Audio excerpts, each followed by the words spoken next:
क्या आपने कभी अपनी सैलरी स्लिप को ध्यान से देखा है? मान लो आपका पैकेज है 10 लाख रुपए साल का। सुनने में ये फिगर बहुत अच्छा लगता है, सोसाइटी में एक स्टेटस भी देता है और महीने के एंड में जब आपकी सैलरी आती है तो उसे देखकर आपको एक खुशी होती है। लेकिन जब फाइनेंशियल ईयर का एंड आता है तो आपके दिमाग में पहला सवाल यही आता है कि आखिर टैक्स कितना कटेगा। मिडिल क्लास सैलरी वाले पर्सन के लिए टैक्स सिर्फ एक सरकारी नियम नहीं है, बल्कि उनके सपनों और उनकी बचत के बीच की एक दीवार है। ज्यादातर लोग कंफ्यूज रहते हैं कि 10 लाख की सैलरी पर क्या मुझे 30-40 हजार का टैक्स देना होगा या ये लाखों में जाएगा। क्या मुझे ओल्ड रिजीम चुनना चाहिए या मुझे न्यू रिजीम चुनना चाहिए? आज इस वीडियो में टैक्स से जुड़े आपके सारे कंफ्यूजन को हमेशा के लिए खत्म कर देंगे। हम फाइनेंशियल ईयर 2025-2026 यानी असेसमेंट ईयर 2026 से 2027 के बिल्कुल लेटेस्ट नियम और स्लैब्स का इस्तेमाल करके टैक्स को समझेंगे। इस साल के बजट ने कई चीजों को बदल दिया है, स्लैब्स में हेरफेर किया है और स्टैंडर्ड डिडक्शन के अमाउंट की लिमिट को भी बढ़ा दिया है। हम कोई पुरानी बातें नहीं करेंगे, कोई आउटडेटेड फिगर्स का इस्तेमाल नहीं करेंगे। हम स्टेप बाय स्टेप देखेंगे कि 10 लाख की ग्रॉस सैलरी पर नए नियम के हिसाब से कितना टैक्स बनता है और यही टैक्स पुराने सिस्टम में कितना बनता है। इस वीडियो के खत्म होने तक आपके पास वो क्लैरिटी होगी जिससे आप अपनी सैलरी पर लगने वाले टैक्स को आसानी से समझ पाएं और जान पाएं। तो स्टार्ट करते हैं इनकम टैक्स मास्टरी का पहला एपिसोड और समझते हैं आपकी मेहनत की कमाई का पूरा हिसाब किताब। टैक्स कैलकुलेशन शुरू करने से पहले हमें उन शब्दों या उन टर्म्स को समझना होगा जो अक्सर हमें कंफ्यूज करते हैं। सबसे पहली टर्म है सीटीसी यानी कॉस्ट टू कंपनी। जब आपको ऑफर लेटर मिलता है तो वहाँ सीटीसी लिखा होता है। इसका मतलब ये हरगिज नहीं कि वो सारा पैसा आपकी पॉकेट में आने वाला है। सीटीसी में आपकी कंपनी आपके ऊपर होने वाले हर खर्चे को जोड़ देती है, जैसे आपका पीएफ कॉन्ट्रीब्यूशन, आपकी ग्रेजुएटी और कभी कभी ऑफिस का ट्रांसपोर्ट या इंश्योरेंस का प्रीमियम भी जोड़ दिया जाता है। इसके बाद आता है ग्रॉस सैलरी। ग्रॉस सैलरी वो अमाउंट है जो आपके सीटीसी में से ग्रेजुएटी और कंपनी के पीएफ कंट्रीब्यूशन को हटाने के बाद बचता है। ये वो बेस फिगर है जिससे इनकम टैक्स डिपार्टमेंट को असली मतलब होता है। लेकिन क्या हमें इस ग्रॉस सैलरी पर टैक्स देना होता है? बिल्कुल नहीं। यहाँ पर एक और इम्पोर्टेंट टर्म आती है टैक्सेबल इनकम। टैक्सेबल इनकम वो फाइनल अमाउंट होता है जो ग्रॉस सैलरी में से सारे डिडक्शंस और सारे एग्जेम्पशंस को माइनस करने के बाद आता है। जैसे एक मूर्ति बनाने वाला पत्थर को काट काट कर मूर्ति बनाता है, वैसे ही टैक्स लॉज आपकी सैलरी में से डिडक्शन को काट काट कर टैक्सेबल इनकम तक पहुंचते हैं। अगर आपका 10 लाख का पैकेज है तो आपका टैक्स 10 लाख पर नहीं लगेगा, पहले उसमें से स्टैंडर्ड डिडक्शन निकलेगा। फिर अगर आप ओल्ड रिजीम में है तो सेक्शन 80C, सेक्शन 80D जैसे डिडक्शन माइनस होंगे। जब ये सारी कटौती हो जाती है तब जो बचता है वही असली टैक्सेबल इनकम होता है। लोग अक्सर यही गलती करते हैं कि वो पूरे 10 लाख पर स्लैब्स कैलकुलेट करने लगते हैं, जिससे उन्हें लगता है कि टैक्स बहुत ज्यादा आएगा। हमें ये क्लियर होना चाहिए कि सैलरी और टैक्सेबल इनकम के बीच का जो फासला है वही टैक्स प्लानिंग की असली जगह है। अब बात करते हैं उस डिडक्शन की जो हर सैलरी वाले इंसान का सबसे बड़ा सहारा है, स्टैंडर्ड डिडक्शन। फाइनेंशियल ईयर 2025-26 के रूल्स के अकॉर्डिंग हर सैलरी वाले इंसान को 75,000 रुपए का फ्लैट डिडक्शन मिलता ही मिलता है। पहले ये अमाउंट 50,000 का हुआ करता था, लेकिन अब इसे बढ़ा दिया गया है ताकि मिडिल क्लास को थोड़ी और राहत मिल सके। स्टैंडर्ड डिडक्शन का लॉजिक बहुत सिंपल है। सरकार मानती है कि एक एम्प्लॉय को ऑफिस जाने के लिए, काम करने के लिए और अपना प्रोफेशनल मेंटेनेंस करने के लिए कुछ खर्चे करने पड़ते हैं। पुराने जमाने में लोग कन्वेंस अलाउंस और मेडिकल बिल्स के लिए डॉक्यूमेंट जमा करते थे, लेकिन उसमें बहुत पेपर वर्क होता था और प्राइवेसी का भी इशू रहता था। इसलिए सरकार ने कहा कि हम आपसे कोई बिल नहीं मांगेंगे, हम सीधा आपकी इनकम से एक फिक्स्ड अमाउंट माइनस कर देंगे जो है स्टैंडर्ड डिडक्शन। इसका सबसे बड़ा फायदा यह है कि आपको कोई प्रूफ देने की जरूरत नहीं है। चाहे आप साइकिल से ऑफिस जाओ, चाहे आप अपनी गाड़ी से ऑफिस जाओ, चाहे आपका मेडिकल खर्चा 0 हो या बहुत ज्यादा, ये 75,000 रुपए आपकी ग्रॉस सैलरी से सीधा कम कर दिया जाएगा। इस वीडियो में हम ग्रॉस सैलरी को 10 लाख रुपए मानकर चल रहे हैं और स्टैंडर्ड डिडक्शन अप्लाई करने के बाद हमारी टैक्सेबल इनकम तुरंत गिरकर 9,25,000 रुपए हो जाती है। ध्यान रखने वाली बात यह है कि स्टैंडर्ड डिडक्शन अब न्यू रिजीम और ओल्ड रिजीम दोनों में अवेलेबल है, इसलिए कैलकुलेशन करते वक्त इसे कभी मत भूलना। अब नए सिस्टम यानी न्यू टैक्स रिजीम के हिसाब से टैक्स निकालते हैं। न्यू रिजीम को सरकार ने डिफॉल्ट ऑप्शन बनाया है, यानी अगर आप अपने एम्प्लॉयर को कुछ नहीं बताते, अपनी कंपनी को कुछ नहीं बताते कि आपने कौन सी रिजीम चुनी है, ओल्ड रिजीम या न्यू रिजीम, तो आप बाय डिफॉल्ट न्यू रिजीम के टैक्स सिस्टम में आ जाएंगे। इस सिस्टम का लॉजिक है लो रेट्स एंड फ्यूअर डिडक्शंस, मतलब यहाँ टैक्स की दर कम है, लेकिन आप 80C या 80D जैसे पुराने फायदे यहाँ नहीं ले सकते। 10 लाख की सैलरी पर एक सिंपल सी न्यू रिजीम कैलकुलेशन देखते हैं। हमारी ग्रॉस सैलरी है 10 लाख, इसमें से हमने स्टैंडर्ड डिडक्शन माइनस कर दिया 75,000। अब हमारी नेट टैक्सेबल इनकम बची है 9,25,000। अब इस 9,25,000 पर हम न्यू रिजीम के स्लैब्स का टैक्स लगाएंगे और फिर देखते हैं कि हमारा कितना टैक्स बनेगा। तो न्यू रिजीम स्लैब्स के हिसाब से पहले 4 लाख रुपए तक आपको कोई टैक्स नहीं देना, इस पर 0% टैक्स है। फिर 4 लाख से 8 लाख रुपए तक आपको 5% टैक्स देना, यानी अगले 4 लाख पर 5% होता है 20,000 रुपए। फिर 8 लाख से 12 लाख रुपए तक हमें टैक्स देना है 10%। हमारी इनकम है 9,25,000 रुपए, तो 8 लाख के ऊपर बचा कितना? 1,25,000। इस 1,25,000 पर 10% टैक्स लगेगा जो होता है 12,500। तो हमारे टोटल स्लैब टैक्स का अमाउंट बनता है पहले 4 लाख पर 0, अगले 4 लाख पर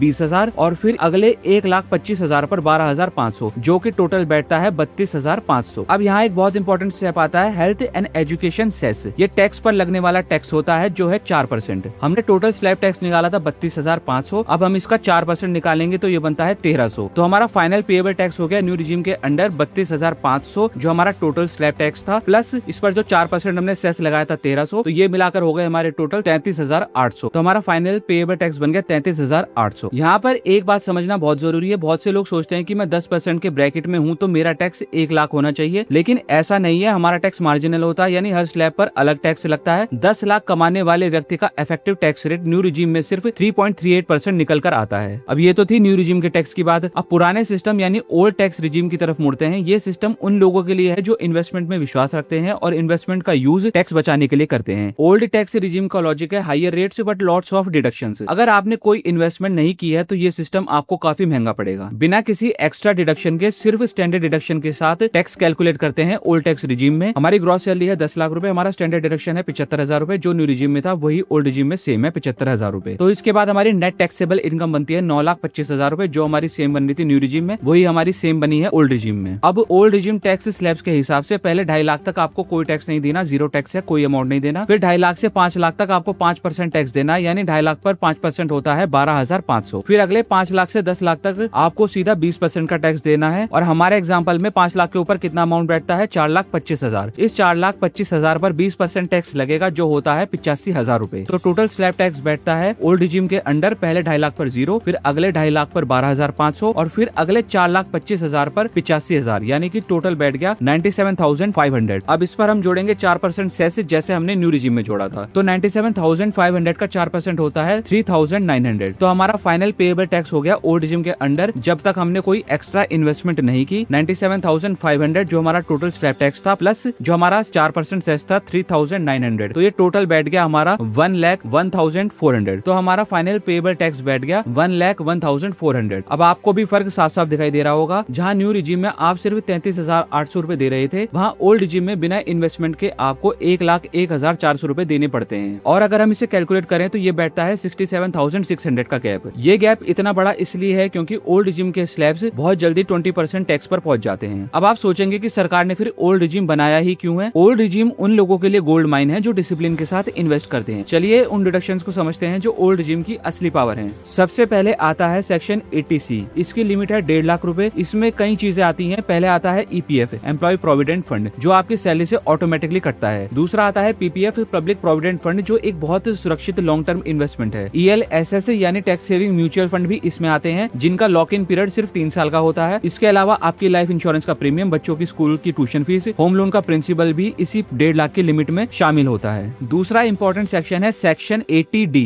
ये सेक्शन है हेल्थ इंश्योरेंस के लिए। अगर आपने अपने लिए और अपनी फैमिली के लिए हेल्थ इंश्योरेंस लिया है तो आप 25,000 तक का डिडक्शन ले सकते हैं। अगर आपने अपने पेरेंट्स के लिए भी हेल्थ इंश्योरेंस लिया है जो कि सीनियर सिटीजन हैं, तो 50,000 का एक्स्ट्रा डिडक्शन भी आपको मिल सकता है। अब बात करते हैं होम लोन की। होम लोन के 2 हिस्से होते हैं। प्रिंसिपल वाला पार्ट तो सेक्शन 80C में चला जाता है, लेकिन जो इंटरेस्ट आप भरते हैं वो जाता है सेक्शन 24B के अंदर। इसमें आप 2 लाख तक का टैक्स डिडक्शन ले सकते हैं, वो भी हर साल। एक रियलिस्टिक सिनेरियो का एग्जांपल देखते हैं। आपने 1.5 लाख सेक्शन 80C में पूरे कर लिए, 25,000 हेल्थ इंश्योरेंस में दिए और 1 लाख का लोन इंटरेस्ट भी भरा। अब आपका टोटल डिडक्शन हो गया 1.5 लाख सेक्शन 80C वाला, 25,000 हेल्थ इंश्योरेंस वाला, 1 लाख होम लोन इंटरेस्ट वाला और 75,000 स्टैंडर्ड डिडक्शन। तो ये आपका बैठ गया 3.5 लाख। 10 लाख में से जब 3.5 लाख गए तो टैक्सेबल इनकम बची सिर्फ 6.5 लाख। इस लेवल पर ओल्ड रिजीम न्यू रिजीम को टक्कर देना शुरू कर देता है। अब एक बहुत बड़ा सवाल जो अक्सर लोग पूछते हैं वो है सेक्शन 87A की रिबेट। बहुत से लोग कंफ्यूजन में रहते हैं कि मुझे क्यों टैक्स देना पड़ रहा है जब 7 लाख तक टैक्स 0 है। देखिए सेक्शन 87A एक रिबेट है, एग्जेम्पशन नहीं। इसका मतलब है कि अगर आपकी नेट टैक्सेबल इनकम एक खास लिमिट के नीचे है तो सरकार आपका टैक्स माफ कर देती है, लेकिन जैसे ही आप उस लिमिट को क्रॉस करते हैं, चाहे 1 रुपए से क्रॉस करें, आपको पूरा टैक्स स्लैब्स के हिसाब से देना पड़ता है। फाइनेंशियल ईयर 2025-26 के अकॉर्डिंग न्यू रिजीम में अगर आपकी नेट टैक्सेबल इनकम 7 लाख तक है तो आपको सेक्शन 87A की रिबेट मिलती है और आपका टैक्स 0 हो जाता है। वहीं ओल्ड रिजीम में ये लिमिट सिर्फ 5 लाख रुपए है। हमारे केस में हमारी ग्रॉस सैलरी 10 लाख रुपए है। स्टैंडर्ड डिडक्शन के बाद भी इनकम 9,25,000 रुपए बचती है, जो कि 7 लाख से ज्यादा है। इसका मतलब है हमें कोई रिबेट नहीं मिलेगी, हमें हर स्लैब पर टैक्स देना होगा। ये पॉइंट समझना बहुत जरूरी है। अगर आपकी इनकम 7,01,000 रुपए हो गई न्यू रिजीम के अंडर तो आपको पूरा टैक्स देना पड़ेगा। आप ये नहीं कह सकते कि 7 लाख तक टैक्स माफ कर दो और सिर्फ 1 रुपए पर टैक्स ले लो। ये ऑल और नथिंग वाला खेल है। अब बहुत से लोग गलती ये करते हैं कि वो सिर्फ टैक्स बचाने के लिए बेकार की इंश्योरेंस पॉलिसीज ले लेते हैं जिनका रिटर्न सिर्फ 4 से 5% होता है। हमें यह समझना होगा कि टैक्स बचत और वेल्थ क्रिएशन 2 अलग अलग चीजें हैं। अगर आप ओल्ड रिजीम के अंडर हैं तो आपके पास एक मजबूरी होती है कि आपको 1.5 लाख रुपए इन्वेस्ट करने ही करने हैं, वरना आपका टैक्स ज्यादा कटेगा। ये एक तरह से जबरदस्ती आपके ऊपर थोपने वाली चीज है अगर आप इन्वेस्टमेंट नहीं करना चाहते। लेकिन न्यू रिजीम आपको आजादी देता है। न्यू रिजीम में जो 67,000 हमने बचाए थे बिना इन्वेस्टमेंट वाले केस में, आप उन्हें इक्विटी म्यूचुअल फंड में डाल सकते हैं, जहां शायद 12 से 15% रिटर्न मिल सकता है बिना किसी लॉक इन पीरियड के। होम लोन का टैक्स इंपैक्ट सबसे बड़ा होता है। होम लोन एक ऐसी चीज है जो ओल्ड रिजीम को आज भी जिंदा रखे हुए है, क्योंकि इसमें 2 लाख का इंटरेस्ट डिडक्शन मिलना बहुत बड़ी बात होती है। अगर आपने नया घर लिया है और EMI भरी जा रही है तो आपके लिए ओल्ड रिजीम ऑलमोस्ट हमेशा बेहतर रहेगा। लेकिन अगर आप रेंट पर रहते हैं और HRA क्लेम करते हैं तो कैलकुलेशन थोड़ा ट्रिकी हो जाता है। HRA का एग्जेम्पशन सिर्फ ओल्ड रिजीम में मिलता है। अगर आपका रेंट बहुत ज्यादा है तभी ओल्ड रिजीम आपके लिए फायदेमंद है। अब ओल्ड रिजीम और न्यू रिजीम को आमने सामने रखते हैं उस रियलिस्टिक सिनेरियो के साथ जो हमने थोड़ी देर पहले डिस्कस किया था। हमारी ग्रॉस सैलरी थी 10 लाख रुपए और हमारा पहला सिनेरियो बनता है न्यू रिजीम वाला, जिसमें हमारी टैक्सेबल इनकम बनी थी 9,25,000 रुपए, 10 लाख में से 75,000 का स्टैंडर्ड डिडक्शन करने के बाद, और हमारा टोटल टैक्स बना था इंक्लूडिंग सेस 33,800। अब दूसरा सिनेरियो है हमारा ओल्ड रिजीम वाला, जिसमें हमने डिडक्शन भी की थी। अब डिडक्शन क्या थी? 75,000 का स्टैंडर्ड डिडक्शन था, 1.5 लाख का सेक्शन 80C में था, 25,000 का सेक्शन 80D में था और 1 लाख का होम लोन इंटरेस्ट का था, जो बैठा था हमारा टोटल 3.5 लाख का। यानी कि हमारी टोटल डिडक्शन हुई थी 3.5 लाख की और हमारी टैक्सेबल इनकम बनी थी 6.5 लाख। अब दूसरा सिनेरियो है हमारा ओल्ड रिजीम वाला, जिसमें हमने डिडक्शन करी थी। अब डिडक्शन हमारा कितना बैठा था? डिडक्शन बैठा था हमारा 75,000 का स्टैंडर्ड डिडक्शन प्लस 1.5 लाख का हमारा सेक्शन 80C प्लस 25,000 का सेक्शन 80D प्लस 1 लाख का होम लोन इंटरेस्ट, यानी कि टोटल डिडक्शन हो गया था हमारा 3.5 लाख का। अब हमारी टैक्सेबल इनकम बनती है 10 लाख माइनस 3.5 लाख यानी कि 6.5 लाख। तो अब इस 6.5 लाख पर हम टैक्स कैलकुलेट करते हैं ओल्ड रिजीम की टैक्स स्लैब्स के हिसाब से। तो पहले 2.5 लाख पर तो हमारा नील टैक्स जाएगा, 0 रुपए, कुछ नहीं देना। अगले 2.5 लाख पर हमारा जाएगा 5% टैक्स, जो बनता है हमारा 12,500 रुपए। फिर बचते हैं हमारे 1.5 लाख रुपए, इस पर जाएगा 20% टैक्स, जो कि बैठता है 30,000 रुपए। तो हमारा टोटल स्लैब टैक्स बन गया 0 plus 12,500 plus 30,000 is equal to 42,500 रुपए। इस पर हमने लगाया 4% का सेस, जो कि बैठता है 1,700 रुपए। तो हमारा टोटल टैक्स हो गया 44,200 रुपए। अब आप देखो, इतने सारे इन्वेस्टमेंट करने के बाद भी ओल्ड रिजीम में आप 44,200 का टैक्स दे रहे हो, जबकि न्यू रिजीम में बिना कुछ किए सिर्फ 33,800 का टैक्स देना है। इसका मतलब है कि 10 लाख के इनकम पर न्यू रिजीम को हराने के लिए आपको लगभग 4,25,000 से ऊपर के डिडक्शन चाहिए, तभी ओल्ड रिजीम सस्ता पड़ेगा। ये एक बहुत बड़ा आई ओपनर है, क्योंकि हमने बहुत से लोगों से सुना है कि ओल्ड रिजीम में डिडक्शन से अच्छे मिलते हैं तो हमारी टैक्स सेविंग्स ज्यादा है, पर रियलिटी में न्यू रिजीम टैक्स सिस्टम ने गेम को पूरी तरह बदल दिया है। अब जो फिगर्स हमने कैलकुलेट करी थी उन्हें मंथली बजट के नजरिए से देखते हैं। 10 लाख की सैलरी पर हमारी महीने की सैलरी बैठती है लगभग 83,333 रुपए। न्यू रिजीम में आपका मंथली टैक्स कटता है 2,817 रुपए। ओल्ड रिजीम में डिडक्शन के साथ आपका टैक्स कटता है 3,683 रुपए। अब आगे बढ़ने से पहले ये देख लेते हैं कि इफेक्टिव टैक्स रेट क्या होता है।